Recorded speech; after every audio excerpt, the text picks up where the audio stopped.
अखाड़ा में आज सबसे पहले कुछ तस्वीरों से कराएंगे आपको रूबरू। ये तस्वीरें आपके दिल में देश के लिए जो जोश है, जो जज्बा है, उसको भर देंगी आपके दिल में।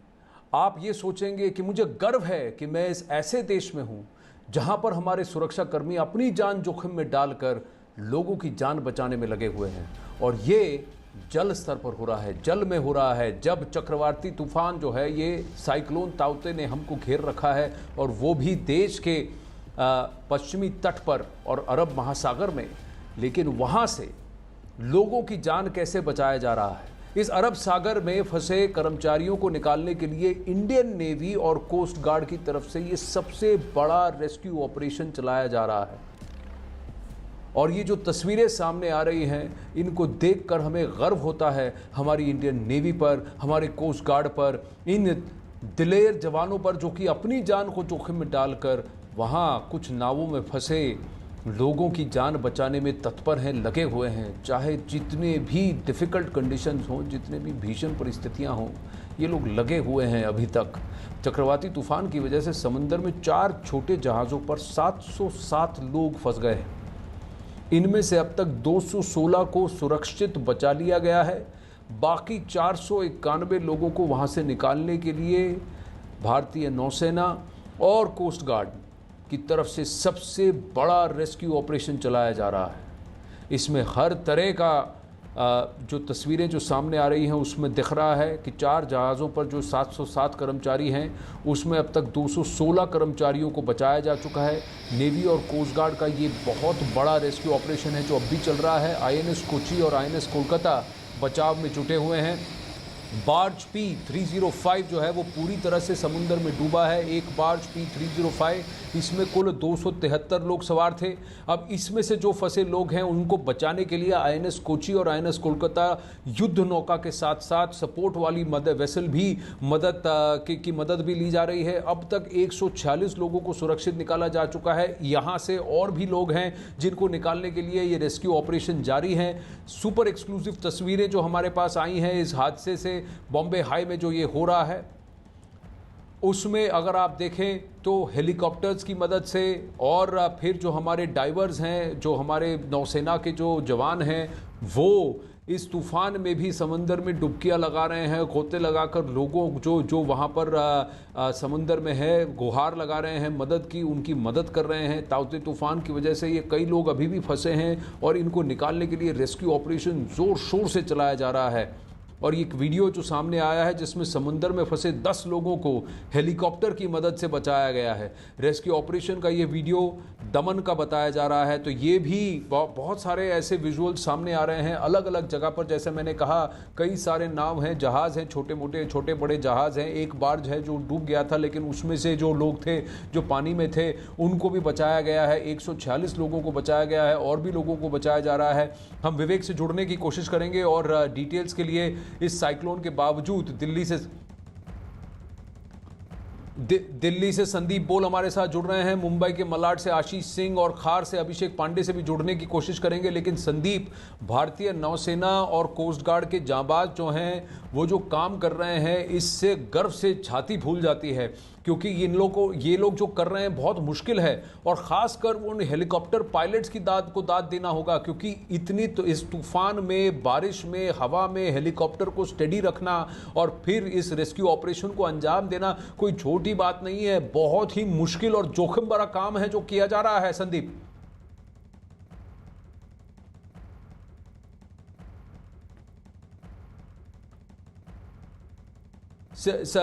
संदीप से फिर जुड़ने की कोशिश करेंगे। आशीष और अभिषेक से भी बात करने की कोशिश करेंगे। आशीष, आपको मेरी आवाज आ रही है? जी बिल्कुल, मैं सुन पा रहा हूं आपको। आशीष, बहुत बड़ा जोखिम का काम है, लेकिन बहुत युद्ध स्तर पर जिस तरह का ये रेस्क्यू ऑपरेशन हो रहा है, मेगा रेस्क्यू ऑपरेशन है। और इसमें युद्ध जहाज़ों के साथ साथ कोस्ट गार्ड के कई अन्य जहाज़ भी हैं जो कि अब तत्पर हैं और हाई सीज में इस साइक्लोन के बावजूद ये रेस्क्यू ऑपरेशन किया जा रहा है। जी बिल्कुल, इस वक्त जो है P305 से 177 लोगों को निकाला जा चुका है। इसके अलावा गैल कंस्ट्रक्टर से रेस्क्यू ऑपरेशन के दौरान जो कोस्ट गार्ड का वेसल था सम्राट, वो जुड़ा हुआ था ऑपरेशन में, लेकिन इमीडिएट एक्शन लेते हुए आखिरकार जो है दमन से जो है वो हेलीकॉप्टर्स के जरिए जो है ये रेस्क्यू ऑपरेशन किया जा रहा है। और कहीं ना कहीं कोशिश यही है कि ज्यादा से ज्यादा लोगों को बचाया जा सके। 8 लोगों को वहां से निकाला गया है, जबकि SS3 इसकी अपडेट आना बाकी है। इसके अलावा जो एक वेसल रिग पॉइंट पे अटका हुआ है, वहां पे भी तकरीबन 102 लोग जो है वो अटके हुए हैं, उन्हें निकाले जाने का काम किया जा रहा है। फिलहाल जो है कहीं ना कहीं हाई टाइड ये एक सबसे बड़ी समस्या बनी हुई है, और दूसरी तरफ जो हवाएं चल रही हैं वो कोस्ट गार्ड के लिए समस्या बनी हुई है और नेवी के लिए समस्या बनी हुई है। ऐसे स्थिति में जो है ऑपरेशन कर पाना आसान नहीं हो पाएगा। P305 के बारे में जो जानकारी आखिरी तौर पे उभर कर आई थी कि वो P305 बर्ज जो है वो डूब चुका है, और कहीं ना कहीं जो लोग हैं उनके रेस्क्यू का ऑपरेशन हाई लेवल पे जो है मतलब प्योरिटी पे रखते हुए जो है किया जा रहा है। यहाँ पर जहाँ पे मैं खड़ा हूँ ये है मड बीच, और सबसे अहम बात ये कि यहाँ पे भी देख ले सबकी बोटें, ये मछुआरों का इलाका है। और असलम शेख जो मंत्री हैं वो भी यहाँ पे पहुंचे हुए हैं, वो भी जायजा ले रहे हैं। जो मछुआरों की बोट है वो जगह तहस नहस हो जा रही है केवल हवाओं की चपेट से और समुद्र की लहरों से, तो अंदर की क्या स्थिति होगी इसका अंदाजा लगाना काफी मुश्किल है। फिलहाल जो है स्थिति ये है कि किनारे पे जो बोटें हैं वो पूरी तरह से टूट चुकी हैं, बर्बाद हो चुकी हैं, मछुआरे जो है वो परेशान हैं। वहीं समंदर के अंदर एक बड़े लेवल पे कोस्ट गार्ड और नेवी का जो है वो रेस्क्यू ऑपरेशन जारी है। तकरीबन 177 लोगों को निकाला गया है, यानी 96 लोग P305 के जो हैं वो अभी भी अंदर फंसे हुए हैं, जबकि दूसरे लेकिन 146 का अपडेट था थोड़ी देर पहले आशीष, अब वो 177 का हो गया। 177 लोगों को बार्ज P305 जो पूरी तरह डूब चुका है वहां से बचा लिया गया है। गैल कंस्ट्रक्टर जो है वो दमन के आसपास है, वहां से भी लोगों को बचाया जा रहा है और उनको दमन के पास जो बीच है वडराई बीच, वहां पर उतारा जा रहा है। संदीप, सबसे बड़ी बात यह है तूफान, इतनी तेज हवाएं और हाई टाइड, समुद्र की लहरें एकदम तेज होंगी, तीव्र होंगी, और ऐसे में हेलीकॉप्टर को स्थिर रखना और फिर ये रेस्क्यू ऑपरेशन को अंजाम देना कोई छोटी बात नहीं है। और दूसरी बात, ये जो INS और जो INS कोलकाता और INS मद्रास जो जिस तरह की जो नेवल शिप्स लगी हुई हैं काम पर, उनका भी काम कोई आसान नहीं है, बहुत मुश्किल है इस तरह के रेस्क्यू ऑपरेशन को अंजाम देना। INS कोची और INS कोलकाता काम कर रहे हैं, बाकी जहाज भी हैं, हेलीकॉप्टर्स हैं। आनंद, देखिए भारतीय नौसेना की तरफ से 3 बड़े जंगी जहाज जो है वो इस रेस्क्यू ऑपरेशन के लिए लगाए गए, INS कोची, INS कोलकाता और INS तलवार क्लास। इसके साथ ही ऑफशोर पेट्रोलिंग वेसल जो हैं वो भी लगातार इस पूरे ऑपरेशन में अपने आप को झोंके हुए हैं। सबसे बड़ी बात ये होती है कि जब भी अगर शिप को अगर हम लोग समंदर में नॉर्मल में, जबकि वहाँ पर किसी भी तरीके का सी स्टेट नॉर्मल होता है, तब भी पूरा का पूरा जहाज ऐसे हिलता है, इतना भारी जहाज। तो ऐसे में जब वहाँ सी स्टेट जो है वो इस वक्त ऐसी स्थिति में है कि वहाँ जो लहरें हैं वो 15 से 20 फीट की ऊंचाई की लहरें जो है इस वक्त उठ रही हैं, तो ऐसे में किसी भी ऑपरेशन को चलाना बहुत मुश्किल काम होता है। ख़ास बात यह है कि एयर ऑपरेशंस जो है वो बहुत ज़्यादा बाधित होते हैं इस तरीके के मौसम में। फिर भी भारतीय नौसेना लगातार जो है मौसम पर निगरानी बनाए हुए है और उसी हिसाब से अपने एयरक्राफ्ट को जो है लॉन्च किया जा रहा है। इस वक्त जो हमें जानकारी मिली है कि जो भारतीय वायुसेना के जो लॉन्ग रेंज पेट्रोलिंग जो एयरक्राफ्ट है P8I, उसको जो है फर्स्ट फ्लाइट में ही जो है उसको फ्लाई कराया गया और वो पूरी नीचे का पूरा इलाका जो है वो सर्च कर रहा है, क्योंकि अगर हम लोग बड़ी से बड़ी बोट भी अगर ऊंचाई से देखें समंदर में तो वो दिखाई नहीं देती है। तो इस वक्त तो मौसम बहुत ख़राब है, ऐसे में ये जो सर्विलांस का काम है उसमें भी काफ़ी दिक्कतें आ रही है।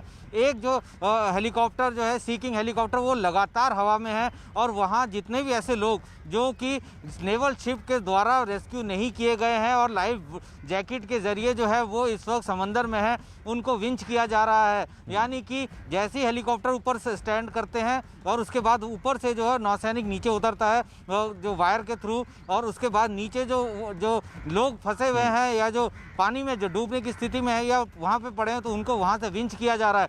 तो ये उस वक्त बहुत मुश्किल हो जाता है जब हवा बहुत तेज़ होती है। आनंद, इस वक्त जो उस जगह की स्थिति है जो मेरे को जो बताया गया है नेवी प्रवक्ता की तरफ से कि 50 किलोमीटर प्रति घंटे की रफ्तार से जो है हवाएं इस वक्त चल रही हैं। तो ऐसे में किसी भी एयर ऑपरेशन को करना तो बहुत मुश्किल काम होता है। लेकिन अगर शिप की बात करें तो शिप भी जो है स्टेशन नहीं रह पाता, वो भी लगातार जो है लहरों में इधर से उधर मूव करता रहता है। तो यही वजह है कि इस वक्त बहुत पिन पॉइंट एक्यूरेसी के साथ इस ऑपरेशन को अंजाम दिया जा रहा है।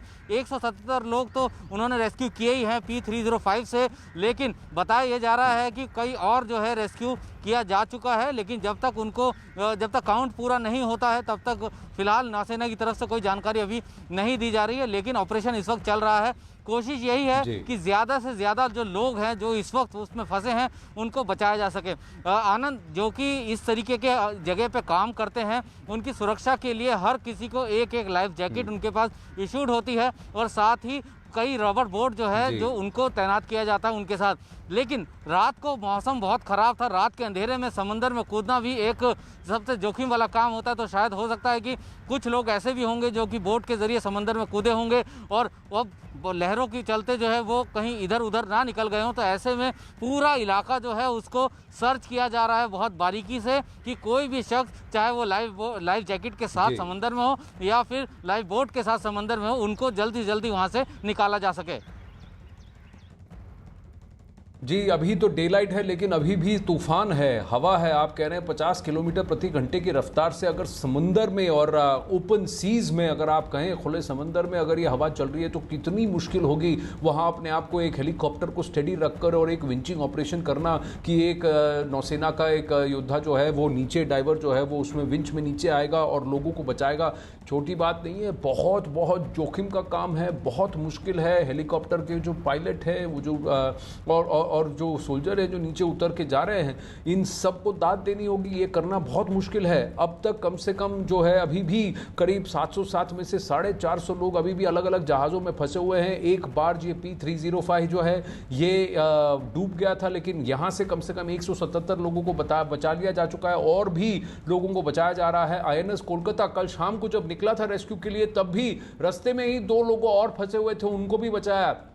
तो बहुत सारे लोग हैं शायद इस तूफान की वजह से वो समंदर में फंसे हुए हैं और इनको बचाने की कोशिश की जा रही है। अभिषेक पांडे भी हमारे साथ जुड़ रहे हैं। अभिषेक, ये बहुत ही बड़ा डेयरिंग रेस्क्यू ऑपरेशन है, एक विशालकाय स्केल पर। 3 INS के जो भारतीय नौसेना के जो वॉरशिप्स हैं वो अब आ चुके हैं, कोस्ट गार्ड के नाव हैं और फिर हेलीकॉप्टर सर्विसेज भी हैं। ये बहुत बड़ा कोऑर्डिनेशन एफर्ट है जो हो रहा है। और अभी तो फिलहाल दिन का समय है, तो अभी थोड़ा डे लाइट होगा तो सर्च में भी और रेस्क्यू ऑपरेशंस में भी थोड़ी मदद होगी। पर जैसे जैसे शाम होगी, रात ढलती जाएगी और दिक्कत हो जाएगी, क्योंकि समुंदर जो है इस वक्त तूफानी कंडीशंस में और रात के अंधेरे में इसको ये रेस्क्यू ऑपरेशंस को अंजाम देना और मुश्किल हो जाएगा। तो आज दिन में जितनी जल्दी और जितनी ज्यादा ये सॉर्टीज हो सके उतना ज्यादा चांसेस है लोगों को और बचाने का। बिल्कुल आनंद, आप सही कह रहे हैं। ये युद्ध स्तर का ऑपरेशन चल रहा है नेवी की तरफ से, और नेवी ही नहीं, नेवी कोस्ट गार्ड दोनों मिलकर ऑपरेशन कर रहे हैं। इम्पॉर्टेंट इसलिए है क्योंकि अब तक जो भी इस तरीके के रेस्क्यू ऑपरेशन चलते थे सिर्फ एक शिप के लिए चलते थे, लेकिन उसके आसपास बॉम्बे हाई के दायरे में आसपास 4 अलग अलग SOS कॉल्स आई हैं और 4 अलग अलग शिप्स के लोगों ने अपनी जान बचाने के लिए नेवी और कोस्ट गार्ड को अलार्म दिया, जिसके बाद दोनों वहां पर पहुंचे और लगातार ऑपरेशन चल रहा है। एक रेस्क्यू ऑपरेशन को करना कितना जोखिम भरा होता है, और नेवी और कोस्ट गार्ड यहाँ 4 रेस्क्यू ऑपरेशन साथ में कर रही है ताकि एक भी जिंदगी जाए ना, इसकी जिम्मेदारी हमारी सेना ले रही है। दूसरा महत्वपूर्ण चीज़ है कि डे लाइट में हालांकि ऑपरेशन हो रहा है लेकिन हवा काफ़ी तेज़ है, लेकिन जैसे जैसे अभी और समय होगा, क्योंकि 3:30-4 बजे के आसपास समंदर में हाई टाइड होगा और हाई टाइड के दौरान कई बार हवा तेज़ होती है तो लहरें काफ़ी उफान पे होती हैं, और ऐसे में उनको कहीं स्टेबल कर पाना, और ख़ास करके ऐसे में चाहे चॉपर का स्टेबल होना या फिर शिप्स जहाँ स्टेशन होगी, जहाँ पर वो होगी वहाँ पर उसको स्टेबल कर पाना एक बड़ा चैलेंज होगा। और 4 अलग अलग रेस्क्यू ऑपरेशन करना मुश्किल भरा काम है, लेकिन हमारी सेना लगातार इस पर काम कर रही है और नौसेना और कोस्ट गार्ड लगातार वहाँ से रेस्क्यू ऑपरेशन कर रही है। 177 70 लोगों को अब तक निकाला जा चुका है, जबकि और दूसरे लोगों को भी निकालने का काम, उनको रेस्क्यू करने का काम लगातार शुरू है। सुबह अमित शाह जो देश के गृहमंत्री हैं, उन्होंने महाराष्ट्र के मुख्यमंत्री से भी बात की है और जो साइक्लोन के तहत जो भी चीज़ें हुई हैं, चाहे वो ज़मीन पर हो या समंदर के पास हो, उन सारी चीज़ों को लेकर जानकारी ली है और यथासंभव मदद का आश्वासन दिया है।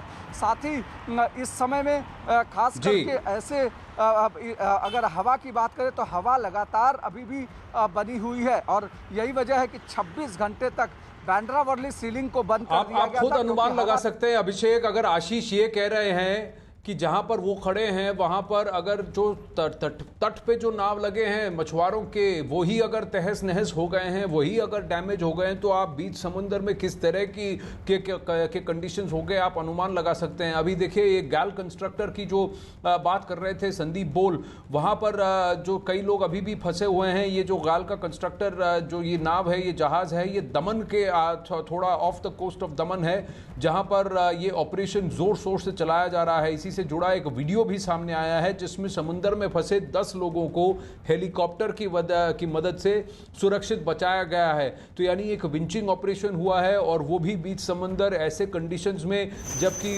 तूफान, हवा, बारिश है और हाई टाइड का माहौल है। रेस्क्यू ऑपरेशंस का ये वीडियो जो है दमन का बताया जा रहा है। जैसे मैंने कहा, ये गैल कंस्ट्रक्टर जहाज जो है ये दमन के कोस्ट के पास वहाँ पर फंसा हुआ था और इनको फिर उतारा गया है।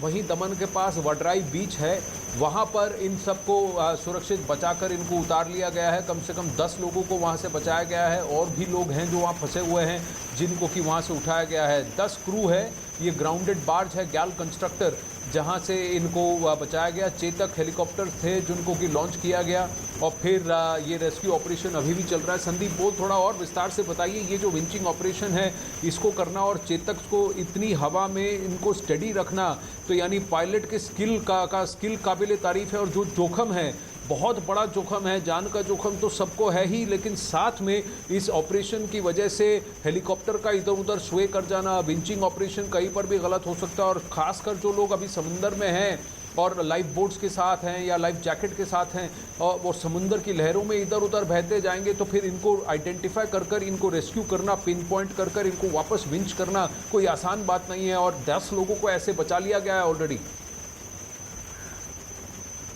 देखिए, अभी एक अपडेट है, उसमें यही है कि गेल कंस्ट्रक्टर से तकरीबन 50 लोगों को अभी तक रेस्क्यू किया जा चुका है जब से ऑपरेशन शुरू हुआ है। दूसरी बात जो आपने कहा विंचिंग एक ऐसा ऑपरेशन है जिसको लेकर लगातार जो है कोशिश, जो ट्रेनिंग जो है वो दी जाती है इनको, क्योंकि एक हेलीकॉप्टर को एक पर्टिकुलर जगह पे ज़्यादा देर तक खड़ा नहीं रखा जा सकता, वो एक ही जगह होवर नहीं कर सकता ज़्यादा देर तक। तो ऐसे में एक पर्टिकुलर टाइम होता है, उसी टाइम के भीतर जो है नीचे उतरना पड़ता है विंच करने के लिए, और उनको साथ के साथ जो जैकेट होती है उसमें बांध के फिर ऊपर विंच किया जाता है। तो पर्टिकुलर एक टाइम होता है, उस टाइम से ज़्यादा एक हेलीकॉप्टर बहुत देर तक एक जगह पे खड़ा नहीं हो सकता। ऐसे में अगर पहली बार विंचिंग सक्सेसफुल नहीं होती है तो वो पूरा एक राउंड लगा के फिर दोबारा से आता है, फिर दोबारा विंचिंग की कोशिश करता है। तो ये बहुत ही ज़्यादा कह सकते हैं कि डेलिकेट ऑपरेशन है, ये बहुत ज़्यादा महत्वपूर्ण ऑपरेशन है और सिर्फ महारत ही चाहिए इस ऑपरेशन को कंडक्ट करने के लिए। हम लोगों ने इस तरीके का ऑपरेशन जम्मू कश्मीर में जब फ्लड आया था उस वक्त भी देखा था कि किस तरीके से उस वक्त जो है विंचिंग करके लोगों को बचाया गया था। लेकिन वहाँ पे और यहाँ पे स्थितियाँ बिल्कुल अलग है। यहाँ पे समंदर है, तेज़ हवाएं हैं, बारिश है और ऊंची लहरें हैं, और ऐसे में लहरों पे एक जगह शख्स जो है ज़्यादा देर तक रह भी नहीं सकता। अगर लाइफ जैकेट्स के ज़रिए भी अगर पानी के अंदर है तो वो जो लहरें हैं, लहरों के चलते जो है वो और ज़्यादा इधर से उधर मूव कर सकता है। तो और ऐसे में किसी हेलीकॉप्टर का स्टडी रखना, ये पायलट की जो महारत है उस पर निर्भर करता है। और भारतीय नौसेना के पायलट इस वक्त बहुत बेहतरीन तरीके से इस काम को अंजाम दे रहे हैं, क्योंकि जैसे मैंने पहले ही कहा कि समंदर के अंदर एक छोटी सी छोटी चीज़ भी, अगर कोई एयरक्राफ्ट क्रैश हो जाता है या नाव डूब जाती है तो उसकी उसके जो अवशेष होते हैं वो तक दिखाई नहीं देते। 3-3, 4-4 दिन लग जाते हैं उनको ढूंढने में, क्योंकि समंदर में कुछ नज़र नहीं आता अगर ऊपर से हम लोग देखें। तो ऐसे में जब शिप की बात करें या छोटी बोट की बात करें जो मिसिंग हो जाती है, तो अगर कोई लाइफ जैकेट पहन के कोई शख्स अगर पानी में है तो उसको ढूंढना कितना मुश्किल है। तो इसीलिए P-8I जो एयरक्राफ्ट है वो लगातार पूरे इलाके को सर्विलांस कर रहा है। कहीं भी ऐसा ऑप्शन या ऑब्जेक्ट नज़र आता है उसको तुरंत जो है उसको जानकारी दी जाती है कि इस फलाने जगह पे जो है ये इस तरीके का कुछ एक नज़र आया है। और उसके बाद वहाँ हेलीकॉप्टर्स भेजे जाते हैं और साथ ही जो दूसरे जो नाव हैं, छोटी नाव है, जो जेमनी बोट्स हैं, उनको भेजा जाता है ताकि रेस्क्यू किया जाए। क्योंकि सी स्टेट इस वक्त बहुत ख़राब है, जो समंदर में लहरें हैं बहुत ऊंची उठ रही हैं और ऐसे में स्टेबिलिटी बहुत मुश्किल हो जाता है। और यही वजह है कि चैलेंजिंग है, सबसे चैलेंजिंग एक ऑपरेशन के तौर पर इस वक्त जो है हम देख रहे हैं कि कोस्ट गार्ड और नेवी इस वक्त पूरी तरह से लगी है और सबकी कोशिश ये है कि एक एक शख्स को जो भी वहाँ पे फंसा हुआ है उनको लेके आया जा सके। आनंद, एक चीज और बताना चाहूंगा कि संदीप, आपने कहा कि अभी लेटेस्ट अपडेट ये है कि दमन से 50 लोगों को ऑलरेडी बचाया जा चुका है। ये फिर हमारे नौसेना और कोस्ट गार्ड के जो पायलट्स हैं, जो सोल्जर्स हैं, जो डाइवर्स हैं, उनकी दिलेरी है, उनका जज्बा है, क्योंकि प्रकृति का जो प्रकोप है इससे पार पाकर इसके ऊपर जाकर जान को बचाना, लोगों की जानें बचाना कोई आसान बात नहीं है। आपने कहा कि कम से कम 50 लोगों को ये गैल कंस्ट्रक्टर का जो ये ऑपरेशन है दमन के आसपास, वहीं से बचा लिया जा चुका है। कोई लेटेस्ट अपडेट है आपके पास, अब तक कितने लोगों को ओवरऑल बचाया जा चुका है? क्योंकि अनुमान है कि कम से कम 707 लोग अलग अलग जहाज़ों में फंसे हैं।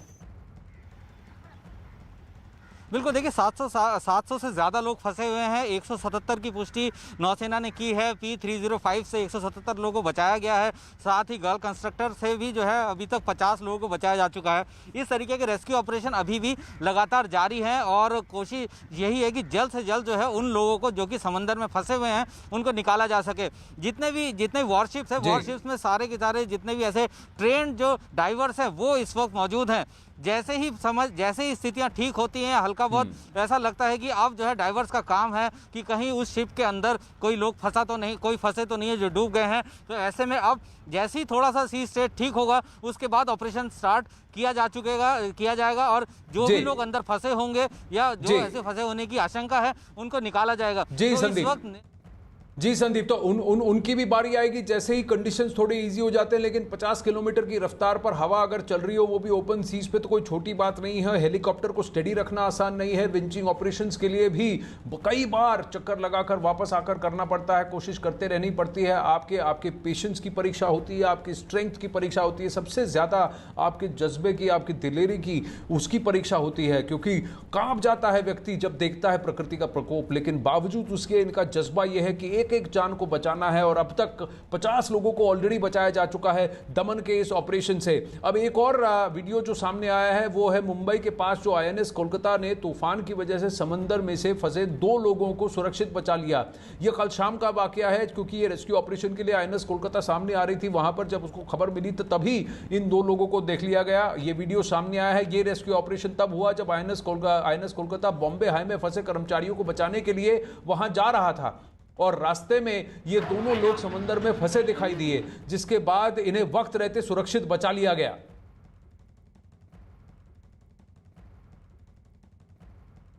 तो ये रक्षा ऑपरेशन के लिए निकला हुआ INS कोलकाता, जब उसको ये 2 समंदर में फंसे हुए व्यक्ति दिखे तो उनकी भी जान बचा ली। तो इस तरह से जो है हमारी नेवी के वॉरशिप्स जो हैं वो लगे हुए हैं लोगों की जान बचाने के लिए। अब तक जो है पुष्टि हुई है कि 700 से ज्यादा लोग फंसे हैं। कम से कम 170 को तो बचा लिया गया है। इन आंकड़ों के ऊपर जाने का अनुमान है, क्योंकि अभी भी रेस्क्यू ऑपरेशन चल रहे हैं। लेटेस्ट अपडेट है कि दमन के आसपास से कम 50 लोगों को बचा लिया गया। कल शाम को ये जो वीडियो है देखिए, डेयरिंग रेस्क्यू ऑपरेशन जो दिख रहा है कि 2 लोगों की जान को बचा लिया गया। INS कोलकाता ने इनको स्पॉट किया और भले ही इनका टास्क कहीं और था, बॉम्बे हाई में जो जहाज फंसे हैं उनकी मदद के लिए था, लेकिन इन 2 लोगों को फंसा हुआ देखकर इनकी जान भी बचा ली।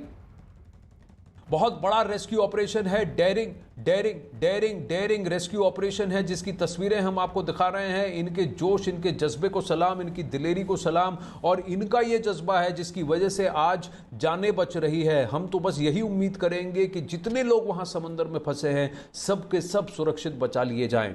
अखाड़ा में वक्त हो चला है एक छोटे से ब्रेक का, मिलेंगे ब्रेक के बाद।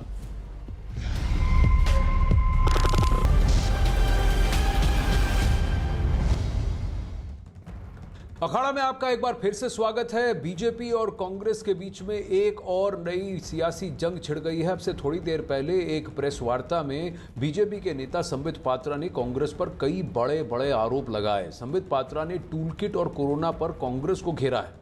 उन्होंने आरोप लगाया कि कांग्रेस देश में भ्रम फैला रही है। उन्होंने ये आरोप लगाया कि कांग्रेस ये भ्रम कोरोना वैक्सीन पर फैला रही है।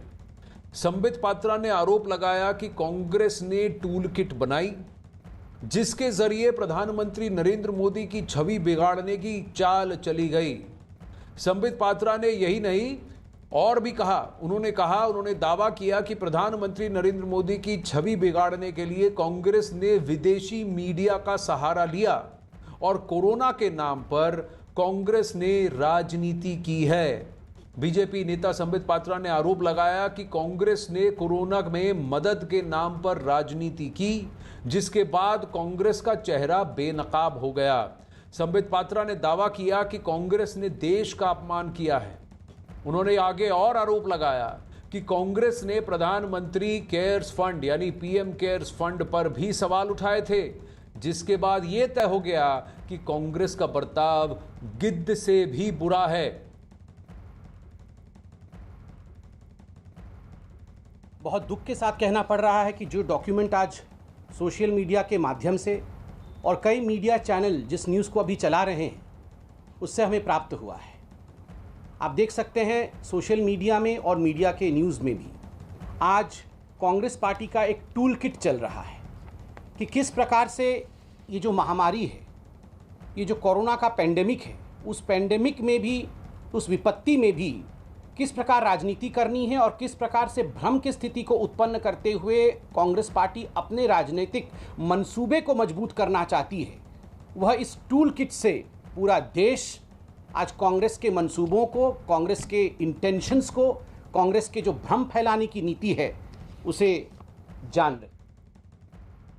यही नहीं, संबित पात्रा ने इस कांग्रेस के टूलकिट का हवाला देते हुए यह भी कहा कि कांग्रेस पार्टी ने प्रधानमंत्री नरेंद्र मोदी की छवि बिगाड़ने के लिए विदेशी मीडिया का भी सहारा लिया।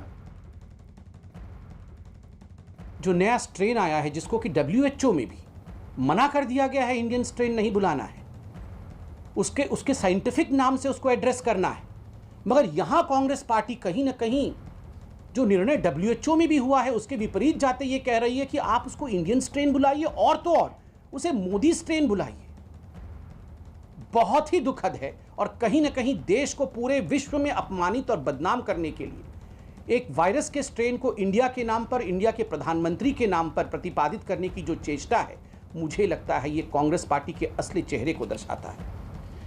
बंधुगण, ये रोज सुबह उठ के राहुल गांधी जो ट्वीट करते थे, राहुल गांधी जो बोलते थे, आज वो डॉक्यूमेंट हमारे हाथ में आया है जिस डॉक्यूमेंट के सहारे राहुल गांधी ये सब करते थे। बीजेपी के आईटी सेल के चीफ अमित मालवीय हमारे साथ हैं। अमित मालवीय, नमस्ते। मैं आनंद नरसिम्हन बोल रहा हूं। बहुत ही गहन आरोप और वो भी सीधा कांग्रेस पार्टी पर लगाया है, भ्रम फैलाने की का आरोप लगाया है, गंदी राजनीति का आरोप लगाया है बीजेपी ने, और ये भी कहा है कि प्रधानमंत्री नरेंद्र मोदी जी की छवि जानबूझकर बिगाड़ने की कोशिश की जा रही है।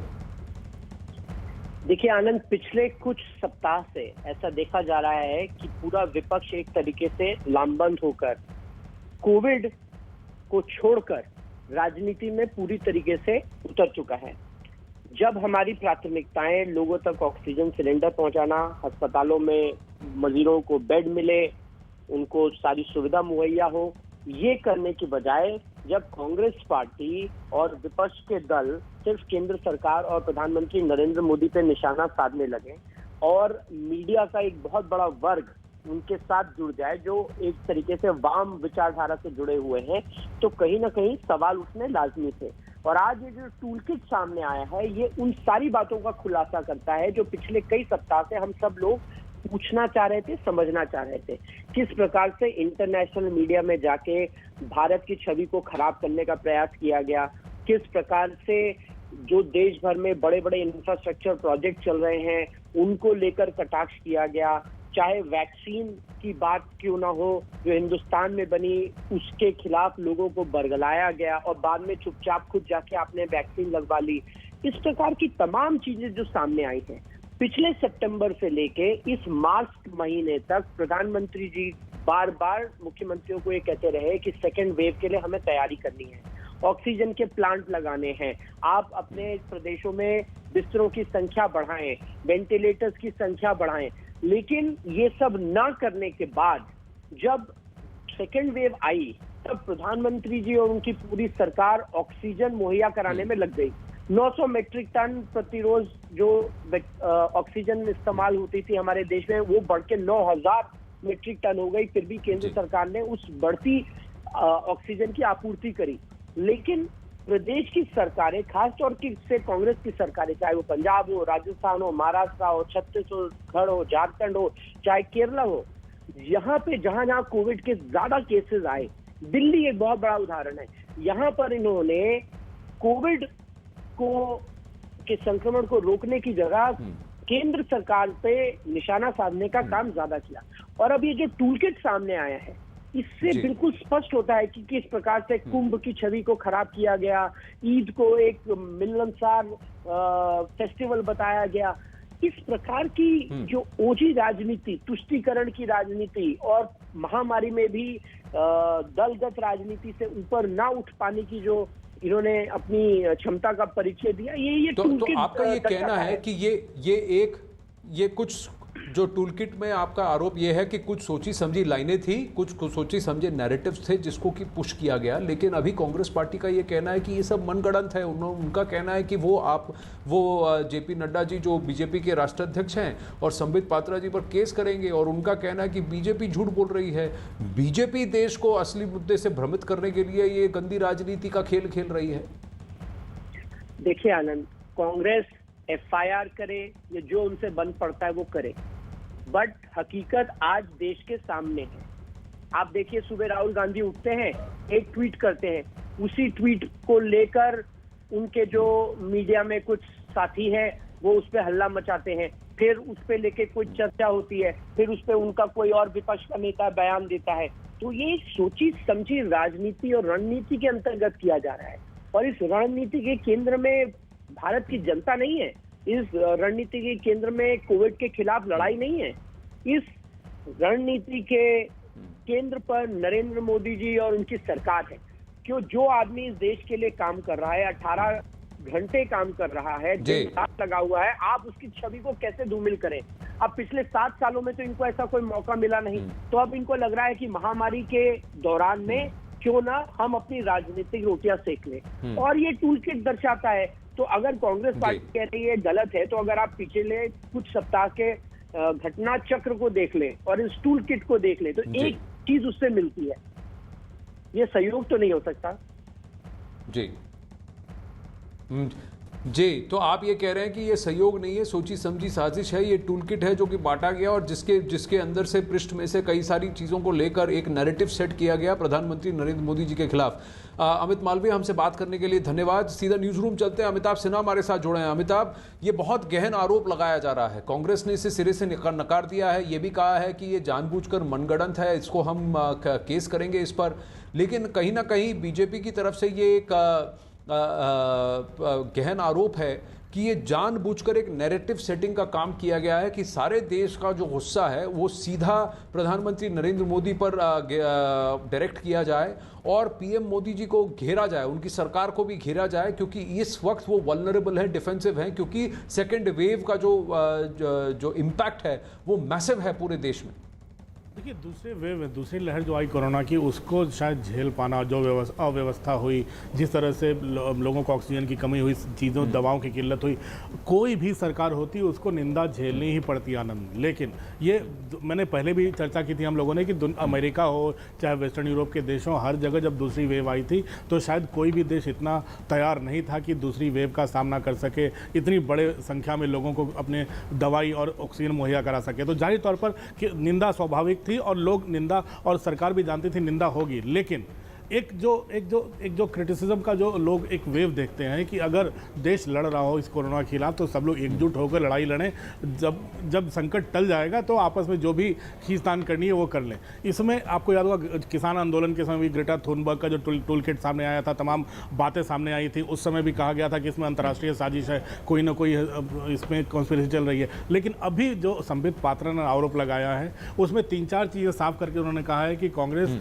कांग्रेस ने जो कहा है और कांग्रेस की तरफ जो कांग्रेस का जो स्टाइल है सरकार पे अटैक करने का, वही चीज़ तरीका कमोबेश विदेश के दुनिया भर के बड़े बड़े पब्लिकेशन भी उठा रहे हैं। बाकी दुनिया के दूसरे देशों से इसी तरह के संदेश आ रहे हैं। तो जाहिर तौर पर इसको एक लिंक करने की कोशिश की है, लेकिन कांग्रेस ने इसको, राजीव गौड़ा जो उनके प्रवक्ता भी हैं, राजीव गौड़ा उनके युवा सांसद भी रह चुके हैं, उन्होंने इसको सीधे से नकार दिया कि मनगढ़ंत है। तो ये मेरे ख्याल से वाद विवाद जारी रहेगा। जी, वाद विवाद जारी रहेगा। तथ्य को खोजने की और समझने की जरूरत है। क्या एक सोची समझी साजिश थी, रणनीति थी, इसी का आरोप लगाया है। अमिताभ, आप मेरे साथ बने रहे। संबित पात्रा ने यह भी कहा, आरोप लगाया है कि कांग्रेस का जो व्यवहार है वो एक गिद्ध की तरह है। गिद्ध भी इस प्रकार से व्यवहार नहीं करता है जिस प्रकार से यहां कांग्रेस अपने टूल किट में अपने कार्यकर्ताओं को करने के लिए कह रही है कि आप मृतकों की तस्वीर लीजिए और इसको एम्पलीफाई और मैग्नीफाई करिए। बहुत ही निंदनीय है।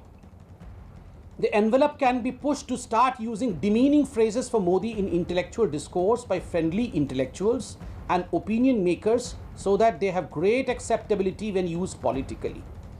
आप बताइए, उन लोगों को सामने लाइए जो लोग फ्रेंडली हैं कांग्रेस से और जो लोग इंटेलेक्चुअल कहलाते हैं, और डिमीनिंग फ्रेजेस फॉर मोदी और मोदी जी के लिए गंदे गंदे गाली, गंदे गंदे शब्दों का प्रयोग करवाइए ताकि देश में उन शब्दों को एक एक्सेप्टेबिलिटी मिले।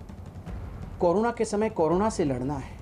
कोरोना के समय किस प्रकार से हम मरीजों की सहायता करें, सेवा करें, या इस प्रकार से टूल किट बना करके अपने देश को अपमानित करें, धिक्कार है। संबित पात्रा ने यह भी आरोप लगाया कि राहुल गांधी को भी घेरने की कोशिश की। संबित पात्रा ने जब उन्होंने ये प्रेस वार्ता की, उन्होंने राहुल गांधी पर भी कई सारे आरोप लगाए। कुंभ और ईद में जिस प्रकार की कंपैरिजन करके धर्म को अपमानित और बदनाम करने की कोशिश कांग्रेस पार्टी ने किया है।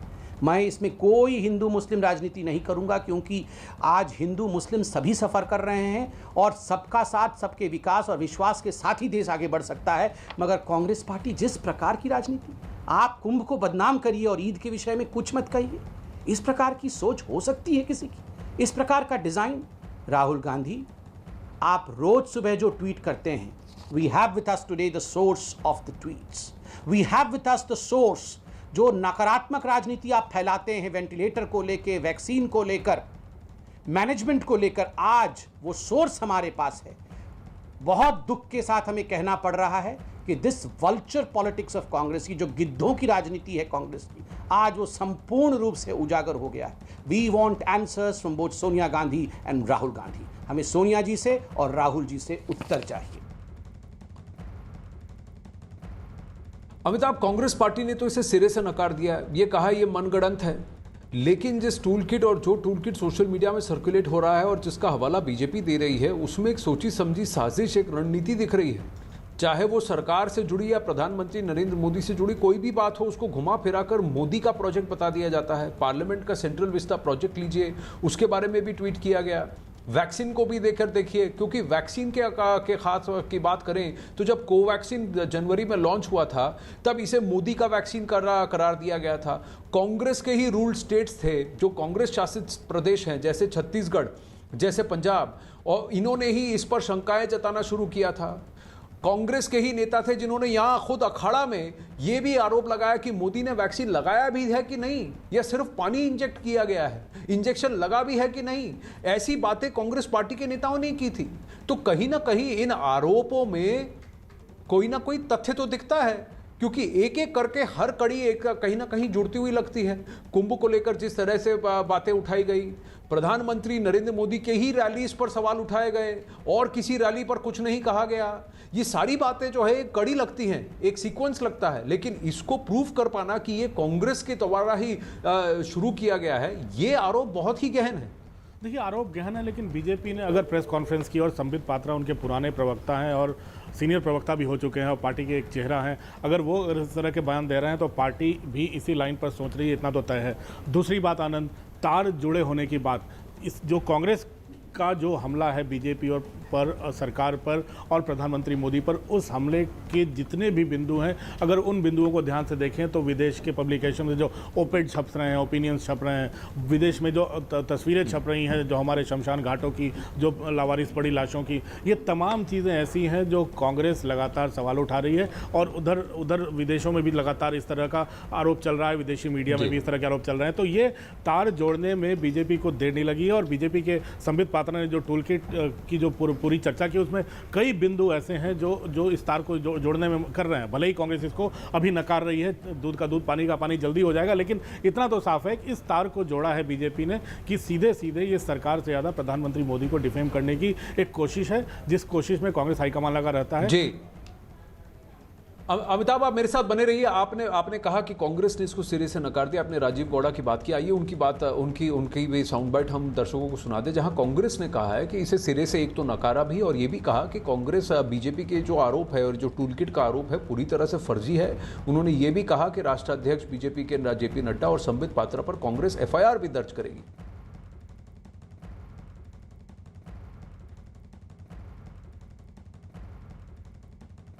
अब राजीव गौड़ा का ये कहना है कि ये जो है ये सरकार का ये आरोप है, सरकार की ये कोशिश है कि वो कोविड के जो हालात हैं उस पर से ध्यान भटकाकर कांग्रेस पर ये निशाना साधे। राजीव गौड़ा ने ट्वीट करके ये कहा कि जिस टूलकिट को बीजेपी कांग्रेस का बता रही है वो पूरी तरह से फर्जी है। बीजेपी नेता संबित पात्रा ने दावा किया था कि कांग्रेस PM मोदी को बदनाम करने के लिए टूलकिट बना रही है।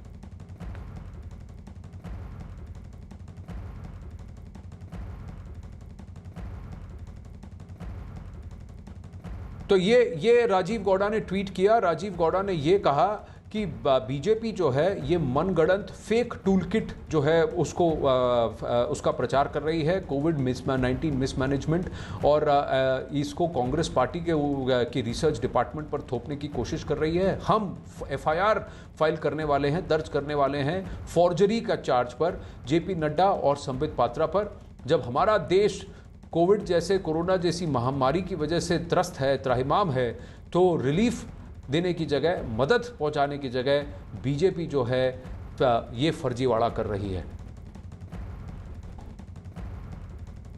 कैसे भाजपा का डर्टी ट्रिक डिपार्टमेंट कांग्रेस को बदला, कोई पोस्टर लगा के अगर वैक्सीन का अधिकार मांगे उसे गिरफ्तार करें। हमारे पास जो सबूत है हम FIR लिखाएंगे भारतीय जनता पार्टी के डर्टी ट्रिक डिपार्टमेंट के, कांग्रेस लिखाएगी। पर संबित पात्रा का क्या कहना, उन्हें रखा इसलिए जाता है। वही यूथ कांग्रेस के नेता श्रीनिवास बीवी जो कि बहुत मेहनत कर रहे हैं और उनकी काफ़ी चर्चा हो रही है, सराहना हो रही है जिस तरह से यूथ कांग्रेस काम कर रही है, उन्होंने संबित पात्रा के आरोपों पर पलटवार किया। श्रीनिवास ने ट्विटर पर लिखा कि जितनी मेहनत फर्जी टूलकिट बनाने में, यूथ कांग्रेस के कामों को नकारने में और हमें बदनाम करने के लिए की जा रही है, उतनी मेहनत बीजेपी अगर ज़मीन पर कर रही होती तो आज लाखों हिंदुस्तानी जिंदा होते। समझ नहीं आता मदद की जाए या इनकी बचकाना हरकतों का जवाब दिया जाए।